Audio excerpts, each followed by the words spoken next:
I'd like to call the regular meeting of the Village Planning Commission of Almont for October 2nd, 2025 to order, please. May I have a roll call?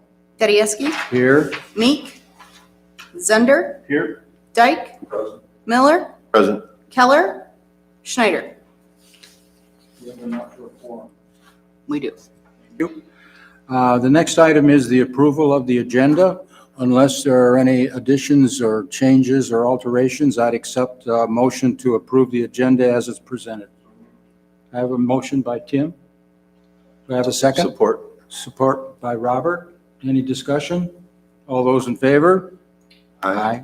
All those opposed? Motion carried.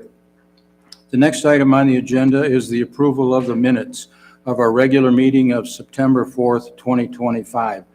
I wanted to compliment Kim on the details she provided to us.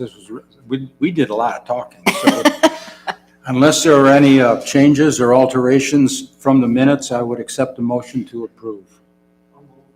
I have motion by Gary. I have a support by Tim. Is there any discussion?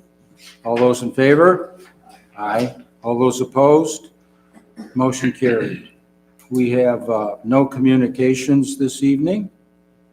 We have no public comments this evening. We do have some people in attendance. Are you all from the high school? Everybody? Well, welcome. Nice to see you. You shouldn't assume there's no public comment. Pardon? You should ask them. You said there's no public comment, but you didn't ask them. Oh, do you have anything you'd like to add? No? Are you sure? I had to put them on the spot. All the heads go in the same direction. Yes and no. It's simultaneous. Well, anyway, welcome anyway. We have no public hearing this evening. The next item on the agenda is new business, and that is a text amendment processing change in use zoning permits. I'd take just a minute to comment, Caitlin, that was quite a report she put together for us with all the information, trying to encapsulate.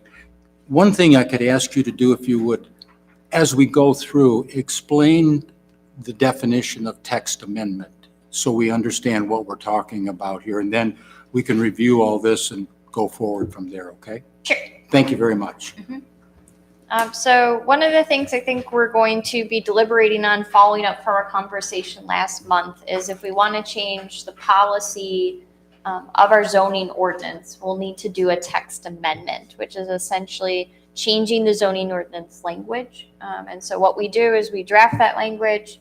We then hold a public hearing at our planning commission. You recommend action then to the village council, and then village council approves that, and then you incorporate that amendment. So that's the process for that text amendment. It's intended to change our official rule language. So right now, what we've talked about before is that the language talks about category, it talks about class, it talks about change in use. So we want to change what that language specifically says. A text amendment is really the only appropriate way to change the official policy. Some policies you can change administratively. So if we're talking about what's on our applications, that's generally speaking something we can do administratively. It does require the zoning ordinance. But a lot of the language when we're talking about when does it go to planning commission versus when is it an administrative review, the most appropriate way to change it is through a text amendment, to change it in the book to make sure it's consistent. So then, after we get done agreeing on whatever we're going to agree on tonight, then we will need to hold a public hearing? Correct. And at that time, make a presentation of exactly what we're doing? Correct. Okay, and then after that, then we make a recommendation to council after that? That's right. I see. Okay, and that's how it gets into the zoning ordinances then? That's right. Fine, thank you very much. Okay. So what I tried to do is provide the three options that we really talked about last time. So one of the overcoming policy components is that changes of use, especially when they're considered permitted. So if we're talking about a salon changing to another type of salon, that's not a change in use, it's just a change in tenant. It's still a salon use. As opposed to when you talk about a change in use from a salon to a retail store, that's a different use. That's a different row in our table of uses. And so those are the two different terminologies. And then when we talk about a change in category, we have the colored banners, which talks about residential, commercial, industrial, public slash quasi-public, miscellaneous. That's a change in category.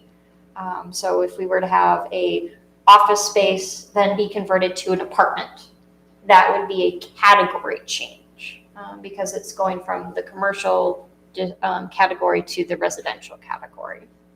And so option 1 is our least intrusive language, which is essentially saying that we're going to keep the category change and the change in use. And so I think from a usability standpoint, if we still want that to be a clear distinction, we can make that easier terminology to understand by putting that in there to clarify that the change in category or classification is the change in the color rows in the table of uses in section 9.08.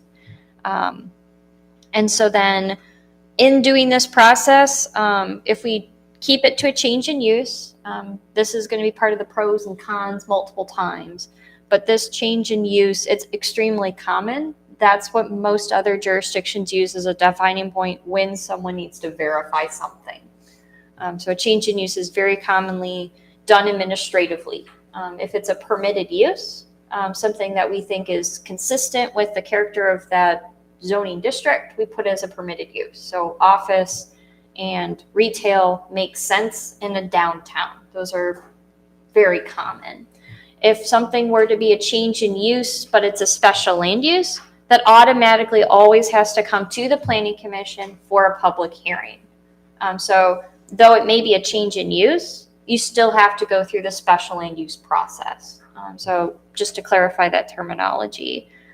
So it's very common. It doesn't require a public hearing or notification of your neighbors when it's permitted and you're changing to another permitted use.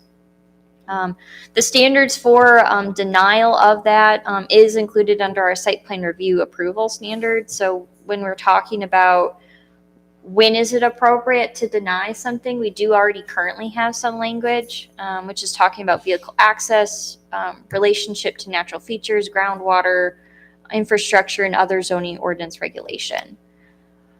So when we talk about the change in category or class as a threshold to say this is when it's unique and we want the Planning Commission to review it, almost similar process to a site plan review, that's more unique to us. Now it's our zoning ordinance. We make the rules for our jurisdiction. So it's okay to be unique, but it is something that you have to educate people on to clarify that that's the process you have to go to. As we discussed last month, when you do have anything that has to go to the Planning Commission, it takes more time and it takes more money. So we meet once a month. Depending on when they hit us, maybe they only have to wait a week. Maybe they just missed us and they have to wait a whole month. Let alone if they don't have provided adequate information or they didn't show up to the meeting. And so that's something that you can coach them on, but it does take more time and money for them to prepare those things. The second option is what we would do is essentially you would have it be only a change in use would be your trigger for when you want to have some type of oversight. And so when we think about that, it would be striking out the category classification as our option 2. And then this would be your keeping it administrative as well. So it's very common practice, as I previously mentioned, and it is commonly an administrative process. Most of these permits take about a week, if less, to verify different components and verify that they can move forward. So the 3 things you check for a zoning permit is 1 is the use listed and is it permitted? The second thing is there adequate parking and is there any use requirements and do they meet those? As long as they meet all 3 of those, we move forward because the change in use means that they're not changing anything exterior on the site. So they're not changing the facade, they're not doing a building addition. If they were proposing to add more parking, well, now it's a site plan review because we have triggers in our site plan review section that says if you're expanding your parking lot, that requires that review. Under that one right there, under your pros, the very last sentence says compliance would still be verified for adequate parking and use requirements. By whom? To the By zo- administration. By the zoning administrator. Correct, which is our city manager I or got you. village Okay. manager. Okay, all right.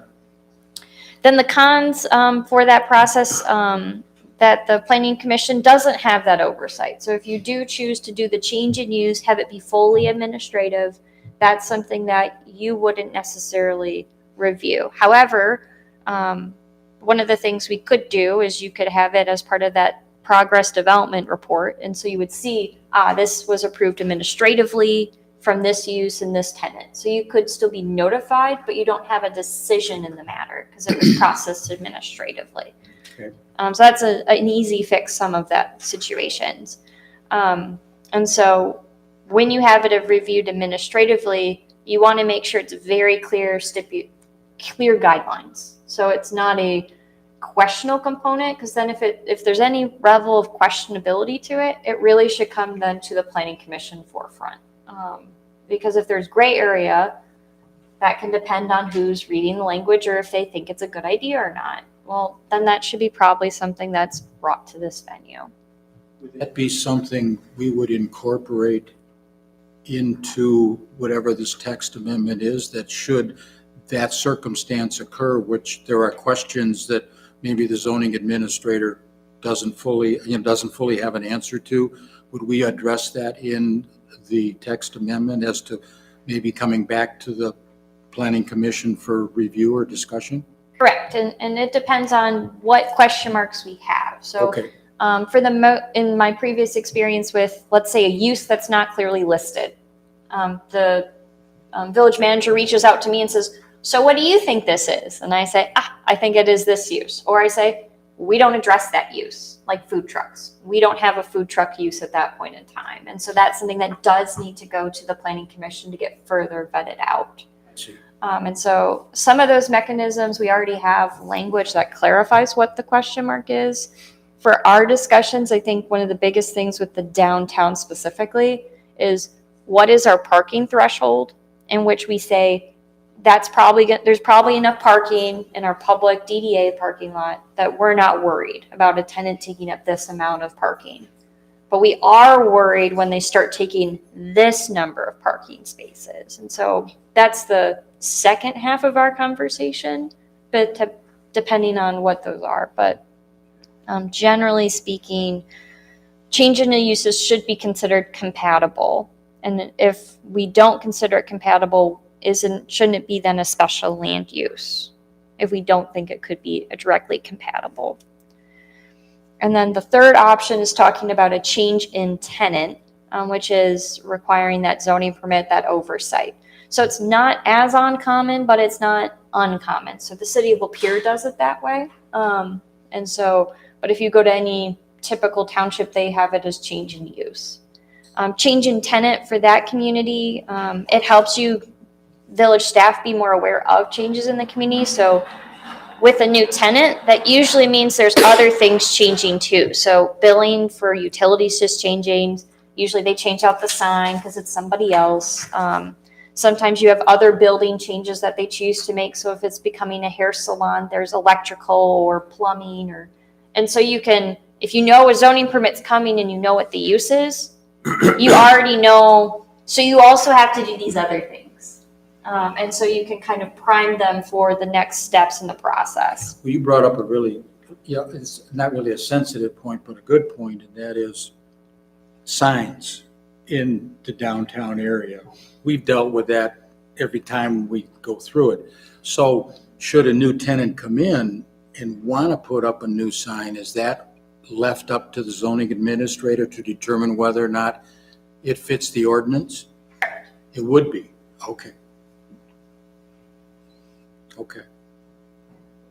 And so with the change in tenant, these changes, as a part of the last pros, they could be developed as part of that development review that I mentioned ahead of time. So the easy answer to saying that you no longer have that oversight, but would like awareness, is you would include it in a staff report to say, these are all the zoning permits that were approved this month.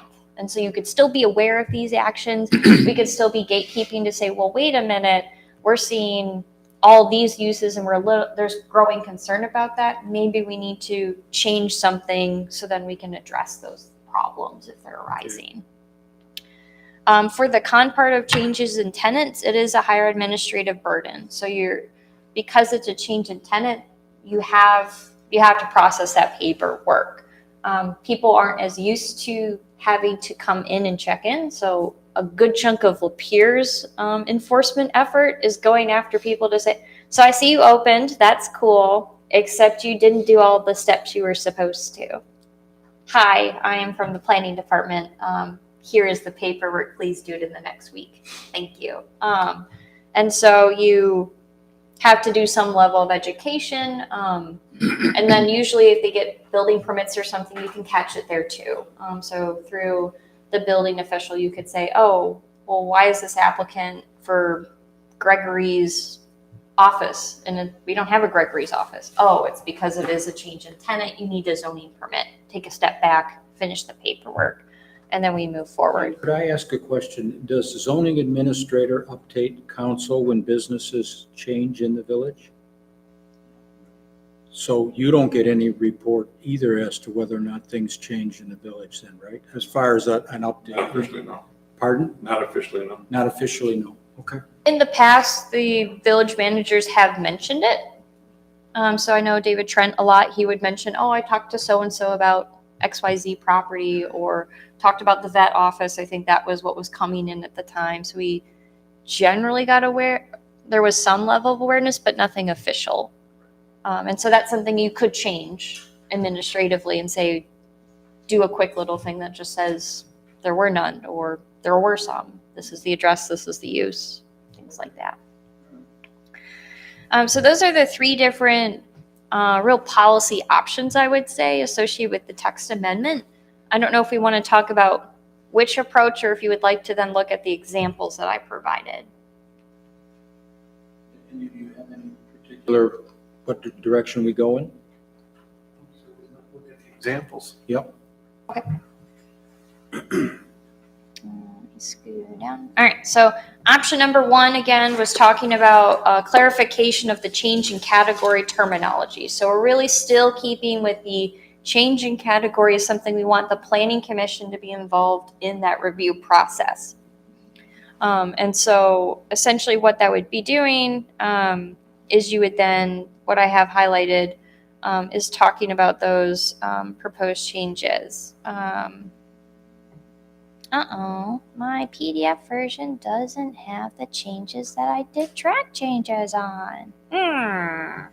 Okay. Okay, well that is a PDF-ing issue. My apologies for that. So essentially what the change is if you look under C, there's that line that says for any change in category which shall be the colored headings, and I list residential, commercial, industrial, etc., in section 9.08 table of uses. So what I did was I add that line item to the site plan review requirements. That way it's a more clear threshold that this is when we want to have a site plan to verify that this is appropriate. So I apologize for my export. When I use track changes, it doesn't show those specific changes. Depending upon what we want to do, what I highlighted is under zoning permits. I did highlight the section talking about no permit shall be changed unless there's a change in use, in which you still have to require a zoning permit when there is that change in use. So whenever there's a change in category, there also is a change in use. So a zoning permit would still be required, but the category is what requires Planning Commission review. So it tries to clarify when the Planning Commission is involved and when it is not involved.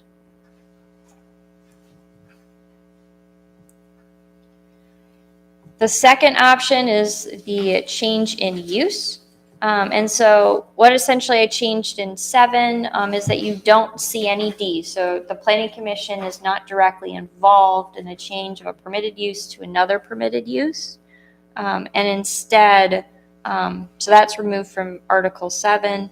And then under the administrative enforcement section, we don't have to change any language either because that's not where the category is mentioned. That's not where classification is mentioned. So the terms change in use is still fully involved. So really the only thing that changes in 2 is we take out category. Then in option 3, so you can see again, is Article 7 shows that D is no longer there, talking about the change in category with the Planning Commission. However, what we changed is that in that 4th line down is no permit shall be issued for construction, alteration, remodeling, change in use, or change in tenant of any building or structure. And so the terminology of change in tenant has been added, and that is the only change with option 3. So I apologize for that export accepting my track changes and not showing the red font that I had intended it to. I'll make sure that in the draft one that we see during a public hearing, that's more clear. So I apologize for that.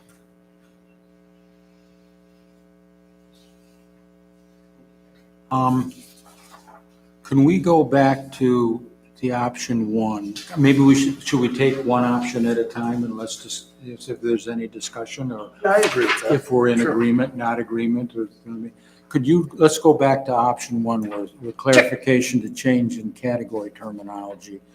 Does that seem acceptable to the members of the committee here? Or is there anything we want to discuss in relation to that?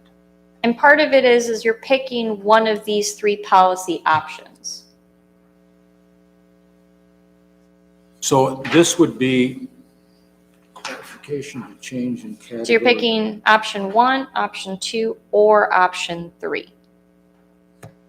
So option 1 still has the most Planning Commission oversight, while option 3 has the least amount of Planning Commission oversight, but has the most administrative oversight. Option 3. Correct. And then option 2 is you're in the middle. Less Planning Commission involvement than what our current process has.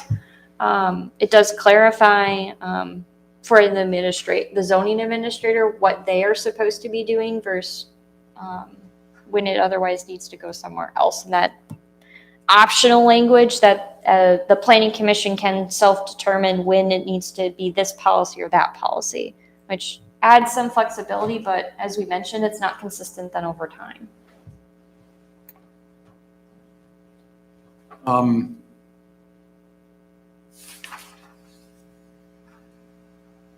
Do the members have a preference, one way or the other?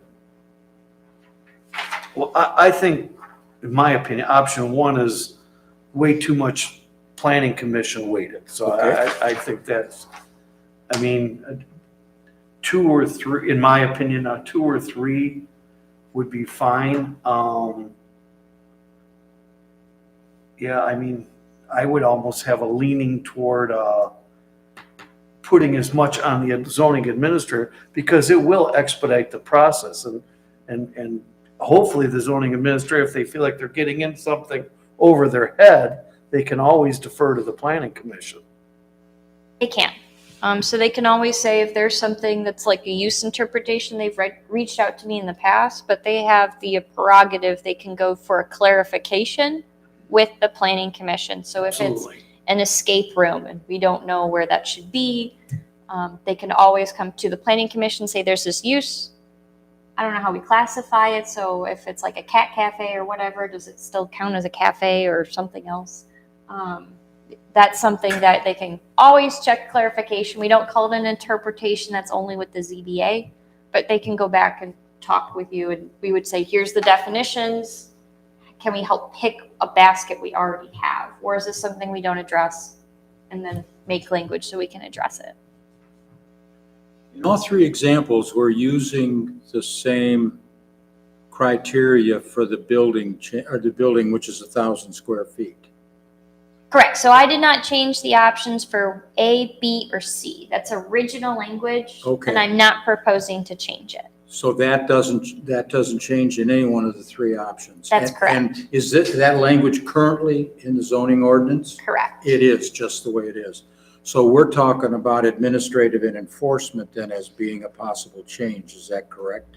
So in options 1 and 2, we are proposing changes to remove a section that talks about the Planning Commission can require if they consider it a category class change vacation. So that's I where see. that language is. Okay. And That's in 1 and 2. Correct. In 3, does 3 incorporate that provision in 1 and 2 along with the tenant?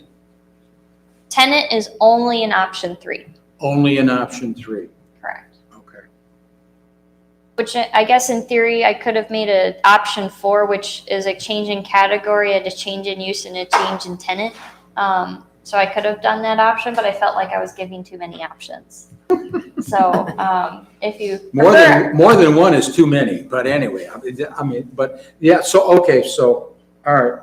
I think I understand what you're talking about. Any comments from any of the members? No? I prefer the second one. Second one? That said, I'm feeling like I felt like the meeting when we rushed the decision and we're confused.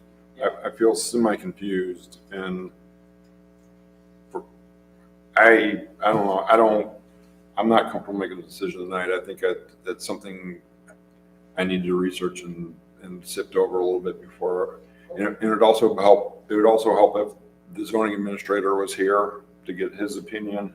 But yes. And it would help if Steve was here because he's got almost 30 years of experience, both legally and being on this commission. And Glenn, that would have more insight also. I would tend to agree. This is rather significant for just the 4 of us to address. And it would be good if Dale was here to add his input into what we're reviewing here so that collectively, as the village manager and the planning commission, we work together to accomplish. I want to make sure when we move forward that we've got the right balance, but we're doing it in a pertinent way that doesn't do what we did last time. No, I agree with you. I think that's a very good point. I complimented Caitlin early on about what you put together. Oh, good report. But this is a lot to swallow, and we're missing 2 key members plus the village manager, and it might be better if we had all persons in attendance, and then we could collectively discuss what we're talking about. Could you add option 4 just in case? sure, I can add the option 4. If we're going to talk about it, let's include that one too, which would be encompassing 1, 2, and 3, and we could go from there and see. But I think it would be better if we could have everybody here, including Dale, and then we could discuss it and come up with a plan to move forward. Because if we can collectively all agree, then we know we can bring something, as a public hearing and eventually present it to the council that we've all discussed it, including the village manager, and we think this would work best for the village. Yep, and I'll make sure the export shows the track change version. So it depends on how you export it, but sometimes it auto converts. If it shows it, it just erases it. It says, this is what you wanted.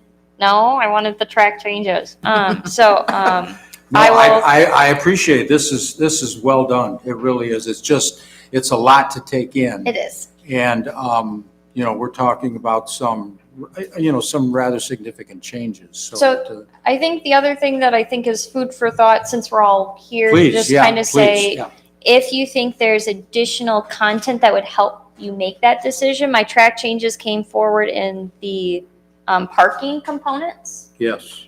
So I was going to ask that question.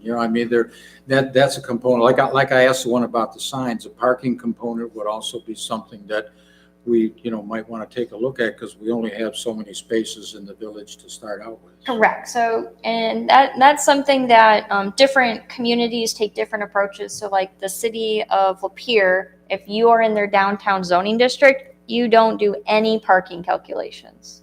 It's automatically, we're not worried about that attribute, but they have a lot more parking than we do. Yep. And so what I tried to do is provide essentially option A, B, C, because I tried to get away from the number 1 of our first decision went ABC, and tried to kind of say, well, here's the 3 different ways to simplify it. So, because the current language isn't as clear as I think you could be. So option A is the idea that properties within the C1 district may be granted a waiver for the required number of parking spaces, and I added the reference number in this table of uses by the planning commission. So the thing is that if they're in the C1 zoning district, if they're a change in use, depending on our policy, they'd still have to potentially come here if they don't have on-site parking spaces, or they can demonstrate that they can use sufficient nearby public parking spaces. Just a question on Lapeer,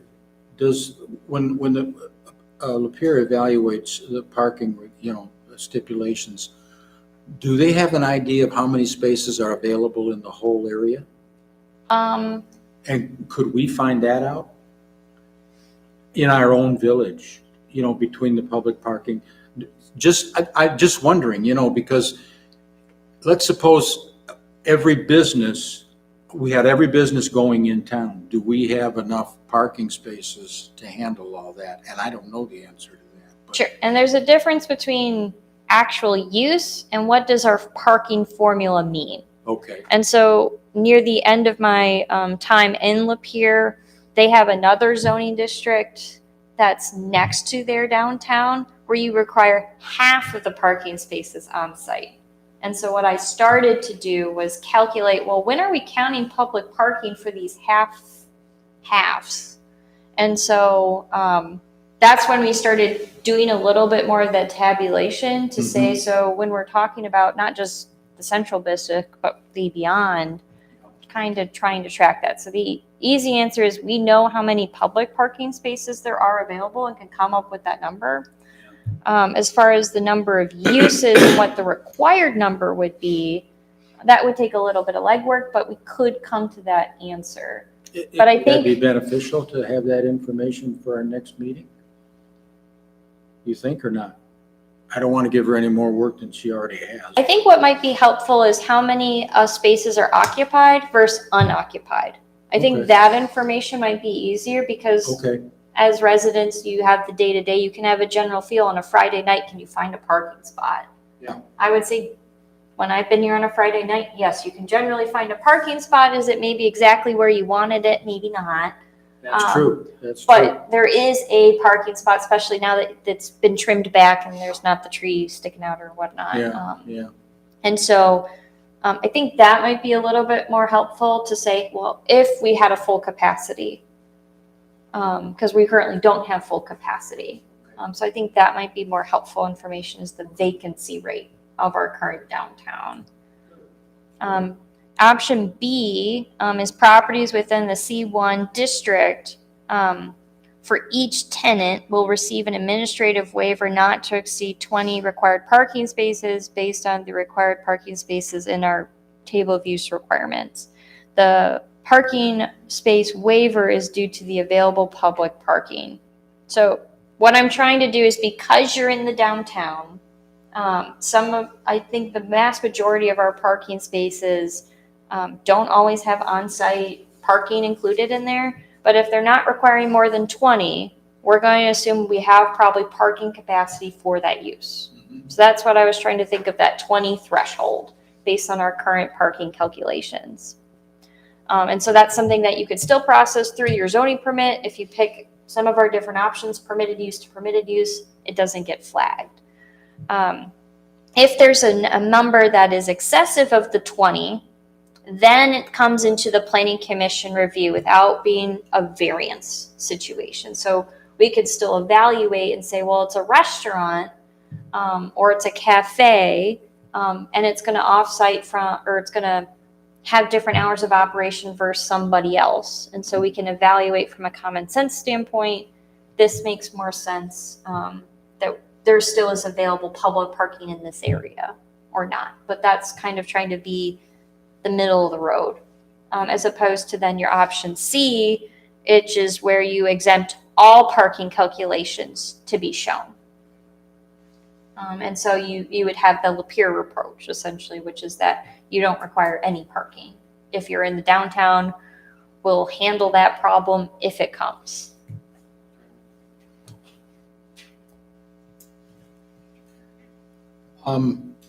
Is there anything else we'd like Caitlin to bring with us or to further explain before we meet again? Anything else besides what we have in front of us? because we'll go through it again. But, I can't think of anything now, but maybe we could forward anything to her if we come up with a question or whatever within the next month. Because then the only other thing I included in your packet was sample applications from other communities. So I included the City of Lapeer's application. So the current Village of Elmont application, it's the table. We have the approach of it all in one form, which has its positives and negatives. But zoning permits are typically a very low threshold for fees because it's really supposed to be the administrator spending a bit of time verifying some really simple things. They do the change in use, so that's why they have some of those different categories. It's a one-pager, and then the bottom half is the zoning administrator verifying those very clear section requirements. So if you ever needed to go back in time, you could say somebody clearly did their job because they checked here, they checked here, and they checked here.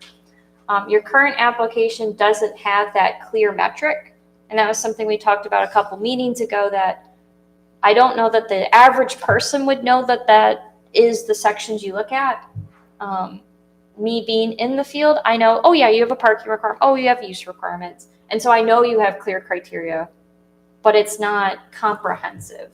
And so that's something that you could change your forms, and which makes it more comprehensive for somebody to understand. These are the requirements for it. Same thing if you wanted to, some of my clients, what they've done, I think it's not in the other example, which is Attica Township's forms. They do a change in use. So they have a more simplistic form that doesn't have that same category check off per sections. But they at least have kind of that clarification. Yes, this was approved by so-and-so. So it just depends how detail oriented. Different communities have different approaches to it regarding what do you want to see on that application. But you can administratively, we can have that discussion, especially with the village manager, to say, do we want to update those forms to make it easier to use? We can always add, one of the things we've done for other clients is on their application, the official use is we do tracking for the planning commission. So that way on the form itself, it's very clear what the process finished. We've made tools internally that have like a one-pager that we're going to start implementing that helps us track the entire process, proofing as part of public hearing, this and this and this. But you can always include some of those elements on the one-pager, and that's what you then see in your planning commission packet or things of that nature. I see. Okay. All right. Are there any other questions? So we're going to attempt to have all members here next month, hopefully, and Dale will be here as well. And then we'll cover this topic in detail, and hopefully we can have a good discussion and arrive at some decisions as to how to move forward collectively. Does that sound like a good idea? Okay. Caitlin, thank you very much. I appreciate it. Okay. For you students, what we were attempting to do in simplified form is when businesses change within the district, whose responsibility should it be to ensure that it follows all the ordinances within the district? There are some that fall in the responsibility of this commission, and there are many that fall in the responsibility of your village manager. All we're trying to do is better define those responsibilities so that when a new business wants to come in and make application, if it's the village manager's responsibility, then he will take care of that. If there are certain parts of that application that he is not authorized to do or cannot do, then they would come before the planning commission here so that we could discuss it and make some final decisions. So that's what you're listening to tonight. We didn't come up with a complete answer, but that's the gist of what we're trying to do, is iron out where responsibilities should fall, should new businesses apply within the village. And that's where we're at. So it seemed really confusing, and right now for all of us, it is. But we'll get it ironed out when we have everybody here. But I wanted to explain to you in just briefly in detail what we were talking about and why it was important to do that, because both the planning commission and the village manager have certain responsibilities, and we want to define those better so we know where the responsibility falls should a new business come into the village. So, anyway, Can I add something to that? you sure can. With the village manager is also the zoning administrator.